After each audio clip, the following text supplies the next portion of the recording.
आप सभी का इस नए तकनीकी सत्र में स्वागत है, जिसमें मैं आपको रक्षा अध्ययन या सैन्य विज्ञान के बीए सेकेंड ईयर का कोर्स में उल्लिखित 1947 से 1 जनवरी 49 तक चले भारत पाकिस्तान संघर्ष के बारे में बताऊंगा। पिछले तकनीकी सत्र में जैसे कि आपको मैंने बताया था और बहुत सी बातों का मैंने आपसे वर्णन किया था, अब थोड़ा सा उससे आगे बढ़ते हुए हम आपको नई तरफ आगे ले चलते हैं। मैंने आपको जैसे कि पिछले सत्र में बताया था कि 24 मार्च 47 को माउंटबेटन भारत के वाइसराय बन के आते हैं। 3 जून 47 को भारत के बंटवारे का निर्णय हो जाता है। संसदीय कार्य पूरा करते करते यहाँ का नहीं, इंग्लैंड का 14-15 अगस्त को भारत और पाकिस्तान के रूप में 2 नए देश सामने आते हैं। 565 छोटी बड़ी रियासतें थीं। 3 रियासतें मुख्य थीं जिनके कारण थोड़े बहुत विवाद हुए थे। हैदराबाद, जूनागढ़, कश्मीर। कश्मीर का तो खैर देखिए विवाद आज तक चल रहा है। अब आपको मैं उसी की तरफ आगे ले चलूँगा।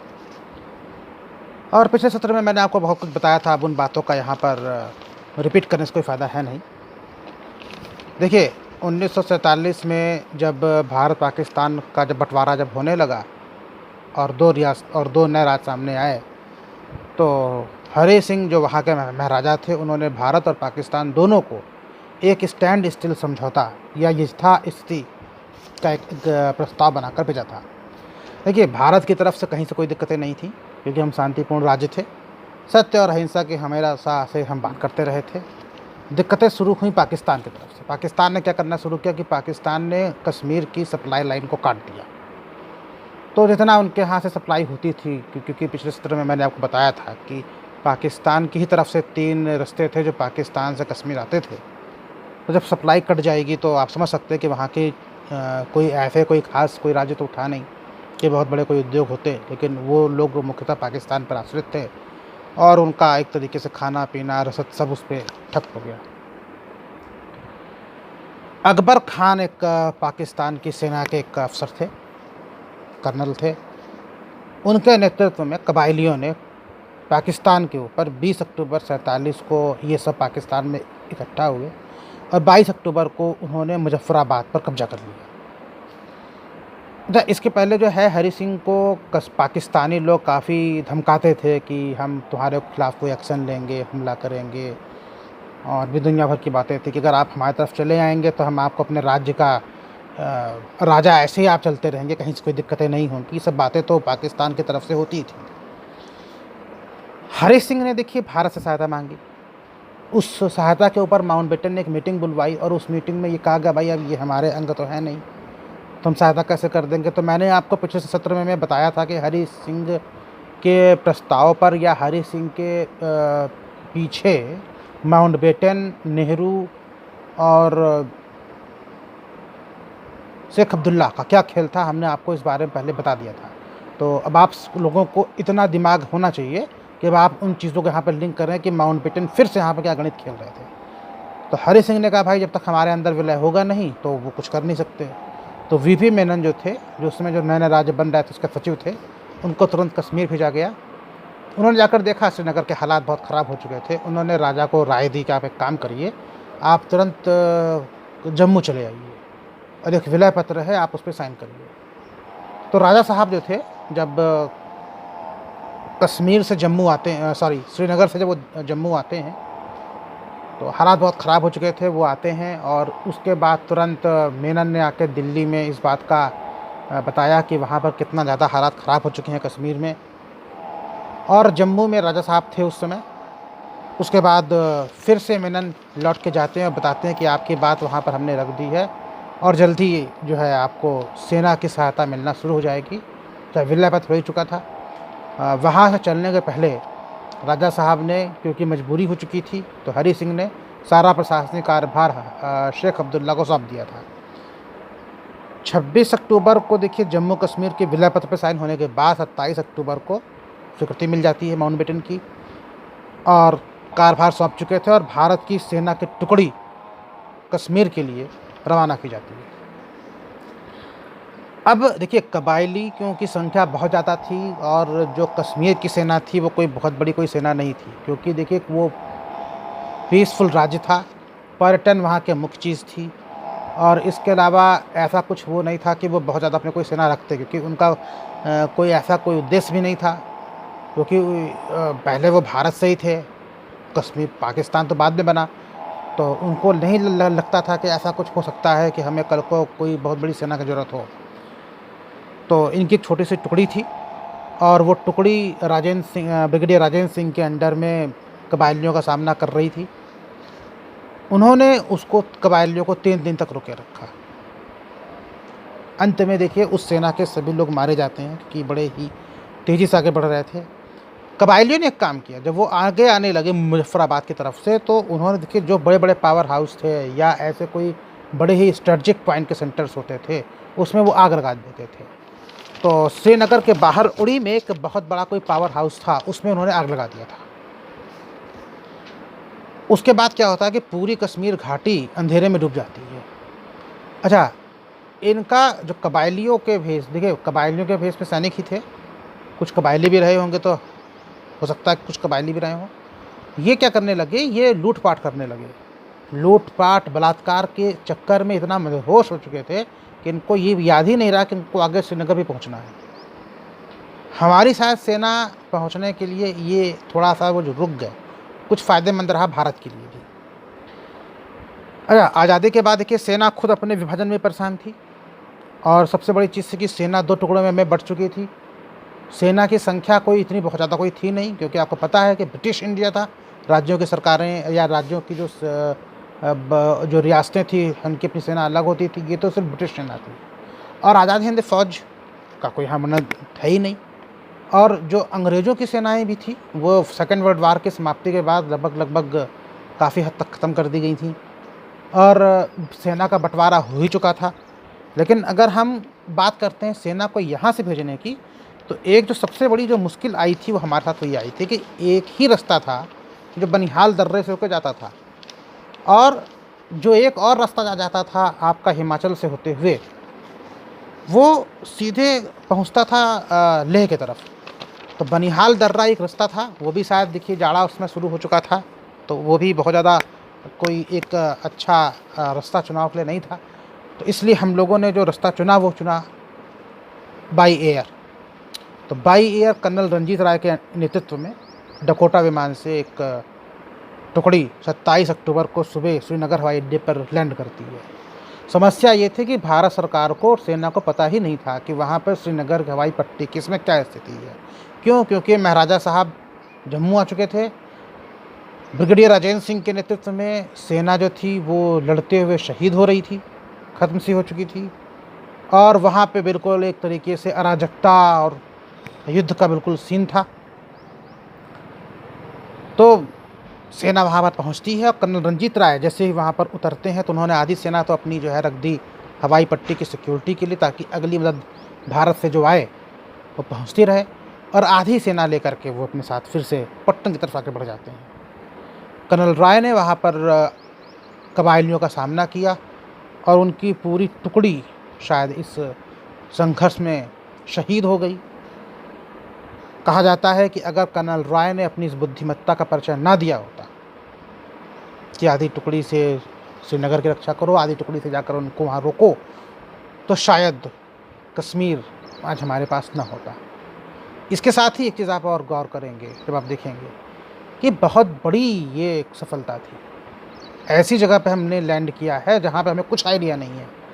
आक्रमण करने का जो सूत्रपात है ये यहीं से है। युद्ध के या वार के जो प्रिंसिपल्स होते हैं, सिद्धांत होते हैं, उसमें एक है आक्रमण करना। दूसरा कि किसी भी तरीके से अपने शत्रु को आश्चर्य में डालना। तो उन्होंने आश्चर्य में डाला, आगे बढ़ के अटैक कर रहे हैं। उनको नहीं पता था कबायलियों को कि यहाँ कोई और सेना भी होगी। 29 अक्टूबर को कुमाऊं रेजिमेंट की एक टुकड़ी पहुँचती है श्रीनगर। 30 अक्टूबर को ब्रिगेडियर एलपी सेन कश्मीर भेजे जाते हैं। ब्रिगेडियर एलपी सेन का आप वर्णन आगे भी सुनेंगे 62 के वार में, जब ये जनरल बन जाते हैं, और वहाँ पर भी क्या इनकी भूमिका होगी उस बारे में आपसे हम अगले तकनीकी सत्र में बात करेंगे। श्रीनगर हवाई अड्डा देखिए एक बहुत ही स्ट्रेटजिक पॉइंट पे था, क्योंकि सारी हेल्प वहीं से आ रही थी, और आतंकवादी कह लीजिए, कबायली कह लीजिए, पाकिस्तानी सेना कह लीजिए, सब एक ही चीज़ थे। वो बराबर अपना श्रीनगर हवाई अड्डे पर प्रेशर बनाए हुए थे। श्रीनगर हवाई अड्डे की सिक्योरिटी में ही मेजर सोमनाथ शर्मा भी शहीद होते हैं, उनको परमवीर चक्र मिलता है। और पीछे से देखिए बराबर कबायलियों का एक प्रेशर आता जा रहा था। श्रीनगर से 6 किलोमीटर दूर आतंकवादियों ने या कबायलियों ने, पाकिस्तानी सेना ने, आप कुछ भी उनको नाम दे सकते हैं, उन्होंने क्या किया था कि कबायलियों ने सिलतांग एक जगह पड़ती है, वहाँ पर कब्जा कर लिया था। 9 नवंबर को बारामूला और 13 नवंबर तक कहते हैं भारतीय सेना ने उड़ी पर कब्जा कर लिया था। जब भारतीय सेना को जब ऐसे आगे बढ़ते देखा पाकिस्तानी सेना ने, तो पाकिस्तानी सेना भी अब खुल करके संघर्ष करने के लिए कबायलियों की तरफ से सामने आ गई थी। 23 मार्च तक टिथवाल और 28 जून तक भी हमने काफ़ी एक बड़े एरिए को हमने कवर कर लिया था। धीरे धीरे ये लड़ाई बढ़ते हुए नौशेरा तक पहुंच गई थी और वहाँ पर भी अपने हम जीत के झंडे गाड़ रहे थे। एक समस्या और आती है, समस्या ये आती है कि पाकिस्तान ये लड़ाई इस्लाम के नाम पर लड़ रहा था। वो कहता था कि जो सैनिक इस्लाम का राज्य चाहते हैं, जो सैनिक ये सोचते हैं कि राजा हरी सिंह सही नहीं थे, जो सैनिक सोचते हैं कि इस्लाम के नाम पर पाकिस्तान में शामिल हो जाना चाहिए, वो हमारी तरफ आ जाएं। तो उसमें क्या हुआ कि पाकिस्तान के फेवर में भी कई जम्मू कश्मीर के सेना के मुस्लिम सैनिक चले गए।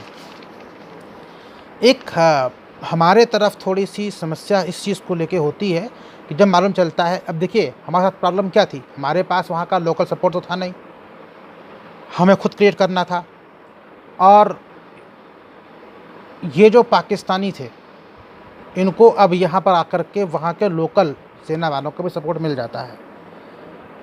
ये लोग आगे बढ़ कर के दो तरफ से जोजिला दर्रे पर कब्जा कर लेते हैं। अब जोजिला दर्रे के अगर आप लोकेशन देखेंगे मैप में, तो आपको ऐसा मिलेगा कि ये कुछ कश्मीर में बिल्कुल बीचों बीच में है। जब आप आगे बढ़ते हैं श्रीनगर से, तो अगर आपको द्रास की तरफ जाना है या लेह की तरफ जाना है, तो आपको ये दर्रा पार करना पड़ेगा। ये लगभग 3 किलोमीटर के आसपास का है। और आप समझिए, अगर आपको कश्मीर से किसी भी तरफ जाना है, श्रीनगर से आप लेह जाएंगे, सियाचिन जाएंगे, गिलगित पीओके, या आगे बढ़ कर के आप लद्दाख से होते हुए वापस इधर आना चाहेंगे आज के हिमाचल प्रदेश की तरफ, तो बिल्कुल बीचों बीच पड़ता है, आपको पार करना ही पड़ेगा। तो इस तरफ जो है 3 बड़ी बड़ी पहाड़ियाँ थी इसके ऊपर, जोजिला दर्रे की। आपके कोर्स में जो है वो जोजिला दर्रे का संग्राम है। अब आपको मैं उसी संग्राम के बारे में बताऊंगा कि उसकी आखिर इतनी स्ट्रेटजिक इम्पोर्टेंस क्या थी। तो पहली चीज़ ये कि कश्मीर को अगर आप देखेंगे 2 भागों में अगर बांट दीजिए तो जोड़ने वाला रास्ता यही था, नंबर 1। नंबर 2, अब इसको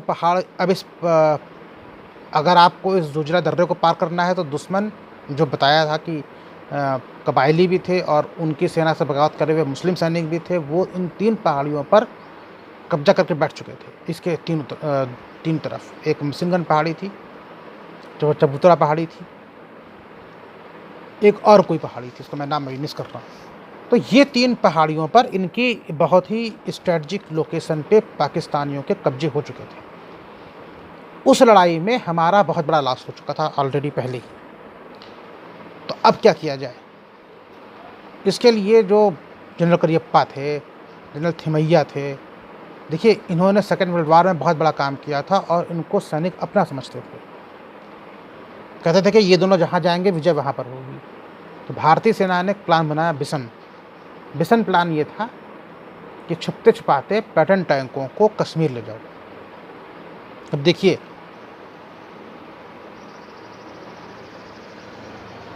माउंटबेटन एक तरीके से अपनी सारी चालें चल रहे थे, उनका उस युद्ध में कोई सपोर्ट नहीं था, चाहते भी नहीं थे कि युद्ध हो, क्योंकि यहाँ पर है उनकी जो पॉलिसी थी वो ख़त्म हो रही थी।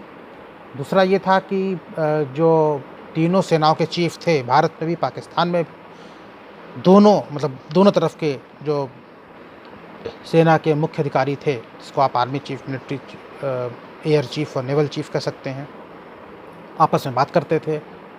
तो लड़ कौन रहा था? लड़ तो आखिर भारतीय सेना रही थी। उसने एक मिशन प्लान बनाया कि टैंकों को आगे रख करके हम इनके पीछे पीछे अपनी मैकेनाइज्ड फोर्स को या ऐसे बख्तरबंद गाड़ियों को लेकर के चलते हैं और फिर हम जा कर के उस पर अटैक करते हैं, जिससे कम से कम हानि, क्योंकि पिछली लड़ाई में काफ़ी ज़्यादा हानि हमारी हो चुकी थी। हम उसमें लड़ाई में छुपते छुपाते जब हमारे टैंक यहाँ तक जब पहुँचे हैं, हल्के टैंक, तो उस हल्के टैंक के पहुँचने के बाद जब हमने उनको आगे रख करके अटैक करने जैसे ही शुरू किया तो एक अचानक तूफ़ान आ जाता है। उस तूफ़ान के कारण जो है पाकिस्तानियों को दिखता कम है और हम अपने लक्ष्य तक पहुंच जाते हैं। उनको ये यकीन ही नहीं था कि भारत यहाँ पर टैंक का प्रयोग कर देगा। देखिए, टैंकों को कहा जाता है हमेशा ऐसी जगह के यूज़ करने के लिए जो एक बड़ा सा ग्राउंड हो, समतल जगह हो, रेगिस्तान हो। पहाड़ पर कभी भी इस तरह का कोई यूज़ अब तक नहीं किया गया था कि कोई टैंक पहुंचा देगा। और मेरी शायद जानकारी में अब तक शायद ये टैंकों को 16,000 फीट पे ले जाने का शायद मेरी जानकारी में शायद ये पहला वाक़या था जो भारतीय सेना ने कर दिखाया। इस तूफ़ान के बाद जब टैंक का जब अटैक होता है और भारतीय पाकिस्तानी सेनाओं की जब झड़प होती है, पाकिस्तानियों को बिल्कुल यकीन भी नहीं था कि इस तरीके से भारत अपने टैंकों का प्रयोग कर देगा। पाकिस्तान तुरंत उसके पैर उखड़ जाते हैं और वो भाग जाता है। भारतीय सेना जो पीछे चल रही थी पैदल टुकड़ी, उसको कम नुकसान होता है और पाकिस्तानी अपना सभी सामान छोड़ करके भाग जाते हैं। इसमें पाकिस्तान को बहुत ज़्यादा नुकसान होता है। उसके बहुत ज़्यादा सामान, हथियार हमारे हाथ लग जाते हैं। ये जोजिलाबार आपके कोर्स में था, कोर्स में है। इसका सबसे बड़े जो रोल था ये था कि भारतीय सेना ने अब तक शायद सबसे पहले इतने हाइट पर टैंक का प्रयोग किया।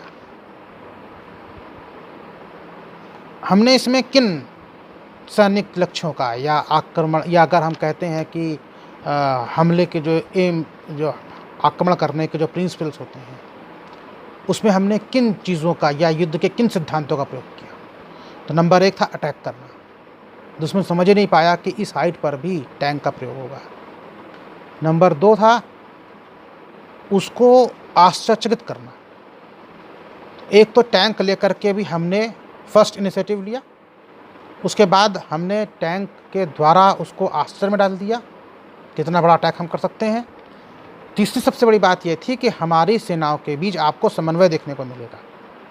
आज़ादी के तुरंत बाद जब सेना इतने बड़े बंटवारे से जूझ रही थी, हमारी सेनाओं ने कहीं पर भी किसी भी तरह का, वो भी तब जबकि ऊपर के लेवल के लोगों में, सेना में भारतीय नहीं अंग्रेज थे, हमने अपना पूरा सहयोग प्रदान करते हुए इसको जीता। आइए अब हम आगे चलते हैं कि इससे हमको क्या राजनीतिक शिक्षाएं और सैनिक शिक्षाएं मिलती हैं। देखिए, राजनीतिक शिक्षा तो इस युद्ध में हमारी बहुत ख़राब मिली।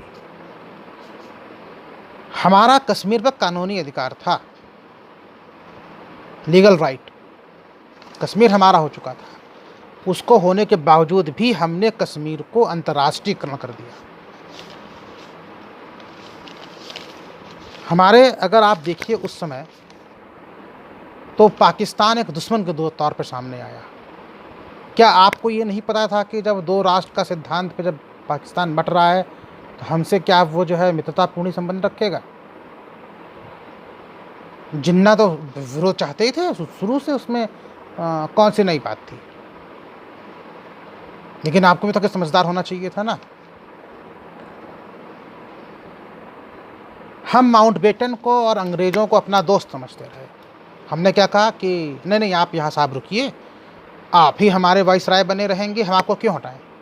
और वो खेल क्या कर रहे थे? आपसे कश्मीर को छीनने का। वो आपके पीठ पे छुरा भोंक रहे थे और आप देख रहे थे, आप अनजान थे इस चीज़ से। सबसे बड़ी बात कि देखिए, सत्य और अहिंसा की जो नींव थी वो ढह गई।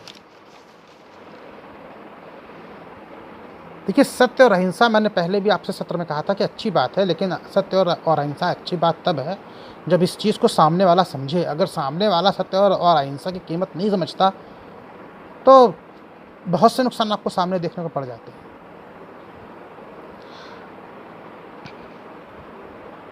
ये कहा जाना कि हमारा कोई दुश्मन नहीं होगा क्योंकि हम तो शांतिप्रिय राष्ट्र हैं, तो हमको सेना की क्या ज़रूरत है, ये सब देखिए, ये इतनी धारणाएं थी ना, आज़ादी के जस्ट पहले की जस्ट बात की, ये बिल्कुल धुल के रह गई। आप वास्तविकता की ज़िंदगी में नहीं जी रहे थे। आदर्शवाद एक अच्छी चीज़ है, लेकिन वास्तविकता में भी आपको जीना चाहिए। अच्छा, अगर आप देखेंगे भारत सरकार में, लेकिन अगर आप देखते हैं कि किस पढ़ाई के लोग ज़्यादा उस समय आज़ादी के आंदोलन का नरम दल में और इस सरकार में नेतृत्व कर रहे थे, कांग्रेस में जो लोग थे क्या थे, वो सब बेसिकली क्या थे, सबके सब बैरिस्टर थे। इतनी बड़ी बैरिस्टरों की फौज ये नहीं समझ पा रही है कि आपका लीगल राइट है कश्मीर के ऊपर, और माउंटबेटन के कहने पर आप विवादों के निपटारे में जा कर के आप पाकिस्तान से कोर्ट इंटरनेशनल यूएनओ में जाकर आप केस लड़ रहे हैं। माउंटबेटन के कहने पे आपने माउंटबेटन को ज़्यादा सगा मान लिया, आपने यूएन के चार्टर भी नहीं पढ़े। तो इससे बड़ी बताइए मतलब हद की पराकाष्ठा क्या हो सकती है। मैं शब्द को नहीं यूज़ करना चाहता जो मेरे मन में इस समय आ रहा है, लेकिन आप खुद सोचिए कि आपने यूएन चार्टर्स को नहीं पढ़ा, और आप सब के सब जितने उस सरकार में मंत्री थे सब बैरिस्टर थे। जो माउंटबेटन ने कह दिया आपने मान लिया। तो हमें तो नहीं लगता कि राजनीतिक शिक्षा कोई बहुत अच्छी मिली। अच्छा, और यही राजनीतिक शिक्षा अभी आप 62 के युद्ध में भी देखेंगे। ये सरकार और नेहरू जी जो गलती 47 के युद्ध में करे हैं, यही गलती 62 के भी युद्ध में होगी। तिब्बत जैसा हमारा मित्र राज्य जो आप उसका चाहे कर लीजिए, उसको भी हम गंवा देते हैं, जबकि वहाँ पर हमारी सेना भी खड़ी थी। तो लीगल रूप से तो हमको जो चीज़ मिल भी गई उसको भी हम गंवा दिए। इसकी देखिए राजनीतिक तो शिक्षा तो हमें कोई बहुत अच्छी नहीं मिली। ये बिल्कुल ये है कि हम राजनीतिक रूप से हम हर एक फेस पर फेल रहे। और यूएनओ में जाने के बाद हमने यूएनओ की बात मानी और 1 जनवरी 1949 को संघर्ष विराम कर दिया, जबकि सेना कहती रही थी कुछ टाइम दे दीजिए, पूरे पाकिस्तानी और कबायलियों को पूरे एरिए पूरे कश्मीर से खदेड़ देते हैं। ये साहब हमने तो उसको सही मान लिया जो माउंटबेटन कह दिए, जो यूएनओ कह दिया। अब लड़ते रहिए। जो इतने लोग शहीद हुए सेना के 47 में, उनकी जंग की कोई कीमत थोड़ी थी। और उसके बाद एक जो चीज़ सामने आती है कि कश्मीर पर आज जो हम कहते हैं पाकिस्तान अधिकृत कश्मीर, लाइन ऑफ कंट्रोल क्या है? 1 जनवरी 1949 को भारतीय सेना जहां तक कब्जा कर ली थी वो क्षेत्र आज हमारे पास है।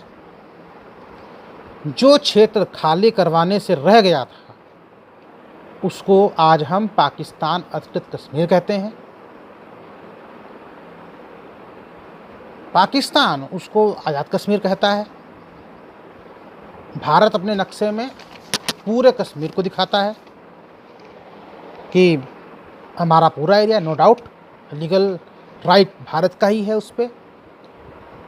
लेकिन जब आप ऊपर देखते हैं, ये जम्मू से थोड़ा सा पीछे से मैप शुरू हो जाता है और ऊपर जहाँ पर एक एम के शेप में कश्मीर आता है, वहाँ तक पूरा वो घूम करके कब्जा किया हुआ एरिया है। आज भी 1/3 से थोड़ा ज़्यादा पोर्शन पाकिस्तान और अक्साई चीन के नाम पर चीन के पास है। ये है हमारी स्थिति कश्मीर की। अगर हम सैनिक शिक्षाओं की बात करते हैं तो देखिए सैनिक शिक्षाएं ये थी, सेना के बंटवारे के बावजूद भी, कम संसाधन थे उसके बावजूद भी सेना ने अपना पूरा सहयोग इस देश को प्रदान किया। सेना ने कहीं से कोई कमी नहीं छोड़ी कि वो कश्मीर पर अपना कब्जा न कर पाए। एयरफोर्स और आर्मी दोनों का संयुक्त रोल था।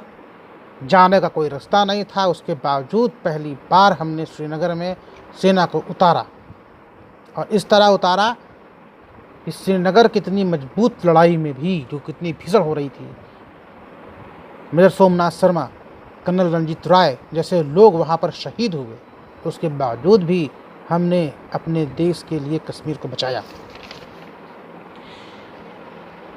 जितने भी युद्ध के सिद्धांत थे भारतीय सेना ने उन सब का पूर्ण रूप से पालन किया। अगर आप देखते हैं तो समन्वय पूरा था, चाहे एयरफोर्स में हो, आर्मी में हो। जब मैकेनाइज्ड के आगे जब टैंक को चलना था तो हम टैंक तक पूरे ले गए, कहीं से हमने कोई कसर नहीं छोड़ी। चाहे आक्रमण करना हो, चाहे शत्रु को आश्रय में डालना हो, या कितनी भी विपरीत परिस्थितियों में सहयोग हो, उन सभी को भारतीय सेना ने निपटाया। हमें धोखा कहाँ से मिला? हमें धोखा मिला था उस समय की केंद्रीय सरकार से।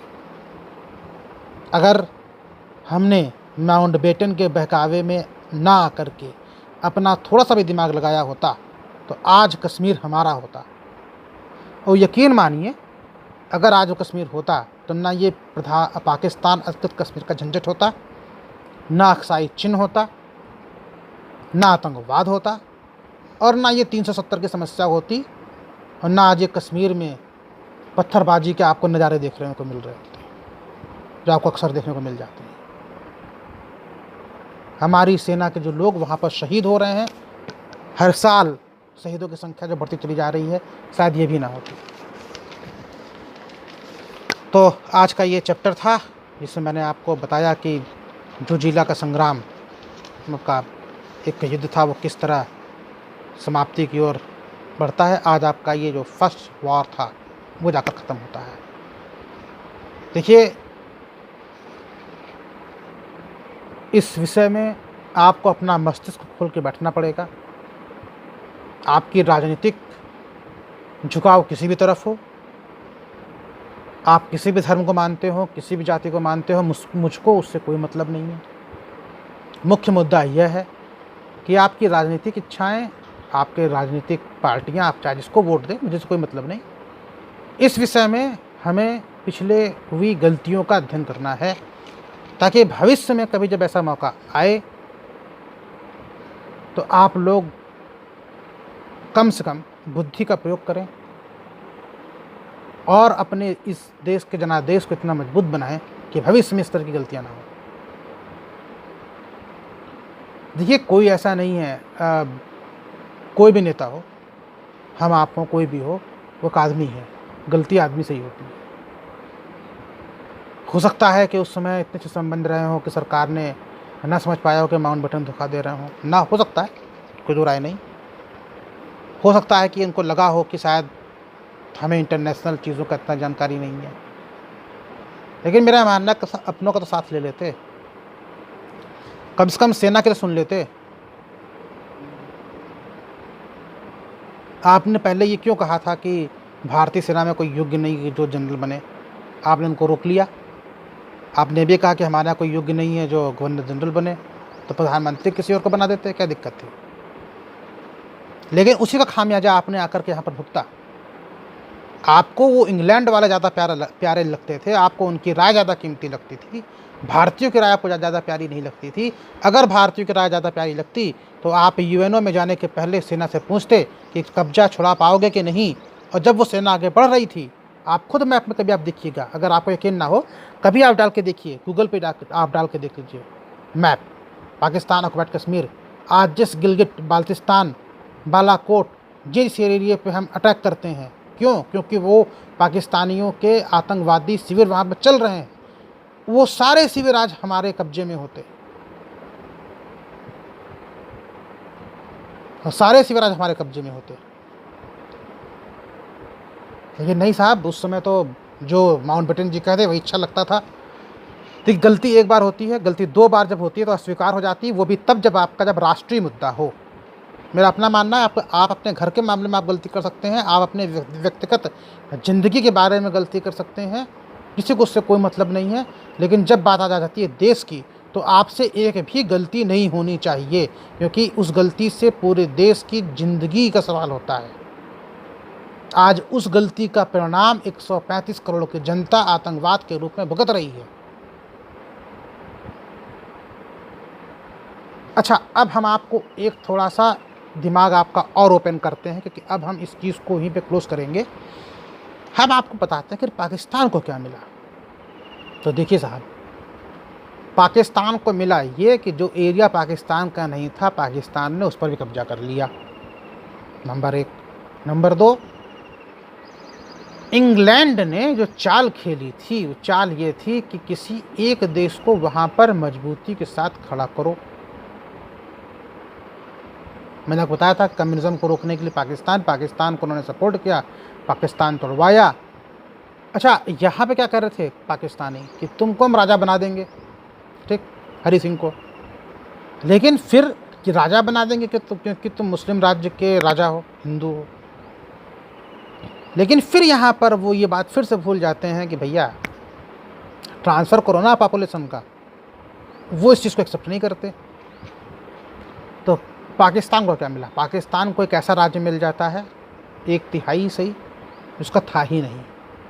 आज के तारीख में वो वहाँ पर आतंकवादियों का सेंटर है। पाकिस्तान के अलावा चाइना वहाँ पर अपने कई योजनाओं को चला रहा है, जिसको हम कहते हैं बॉर्डर रोड इनिशिएटिव। और इसके साथ साथ बॉर्डर रोड इनिशिएटिव और CPEC, China Pakistan economic corridor के नाम पर जो अपनी सिल्क रूट बना रहा है, वो भी उस एरिया से होकर निकलते हैं, चाहे चीन हो चाहे POK हो। इसके साथ साथ एक चीज़ और आपको सामने आएगी, वो ये होगी कि अगर आप पाकिस्तान का मैप देखें तो जहाँ से पाकिस्तान का मैप ईरान की तरफ लगता है, वहाँ पर ज़्यादा चौड़ा है, लेकिन जैसे जैसे वो ऊपर उठता है वो वहाँ पर पतला होता जाता है। कश्मीर पर कब्जा करने के बाद, भले वो थोड़ा ही हो, पाकिस्तान अधिकृत कश्मीर पर कब्जा करने के बाद पाकिस्तान को एक स्ट्रेटजिक डेप्थ मिल जाती है, जो मेरा अपना मानना है। अब अगर आप पाकिस्तान पर उस तरफ से अटैक करेंगे तो वास्तव में आप अपने ही लीगल एरिया पर बम गिराएंगे। बस मेरी बात आप फिर सब समझिए, पाकिस्तान का तो एरिया है नहीं लीगल भी।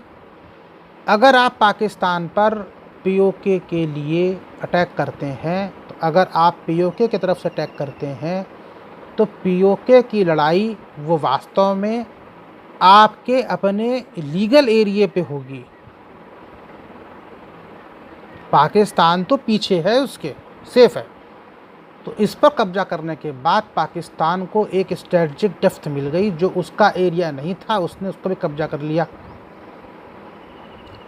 इसके साथ साथ स्ट्रेटजिक डेप्थ का एक और मुद्दा सामने आता है, जब वो 79 के आसपास, जब वो अफ़गानियों को सपोर्ट करता है थ्रू मतलब अमेरिका से जब हेल्प मिलती है और अमेरिका थ्रू पाकिस्तान अफ़गानियों को, तालिबान को सपोर्ट करता है, तो आप इस चीज़ को देखेंगे वो सपोर्ट वास्तव में क्या है, पाकिस्तान का एक स्ट्रेटजिक डेप्थ वहाँ भी खड़ी हो गई, जिसका अपना एरिया है नहीं, लेकिन विचार, क्षेत्रफल, सबका वो राज कर रहा है।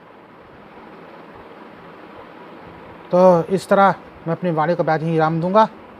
आप लोगों का आज ये जो जिला संघर्ष का जो चैप्टर था वो ही ख़त्म हुआ। 1947 से 1 जनवरी 49 तक ये युद्ध चला था, और हमको इससे सैनिक शिक्षाएं तो जितनी पॉजिटिव मिली, राजनीतिक शिक्षाएं उतनी नेगेटिव मिली, और हमने एक अपना लीगल एरिया जो हमको मिला था उस पर अपना कब्जा हम खुद खो दिए। और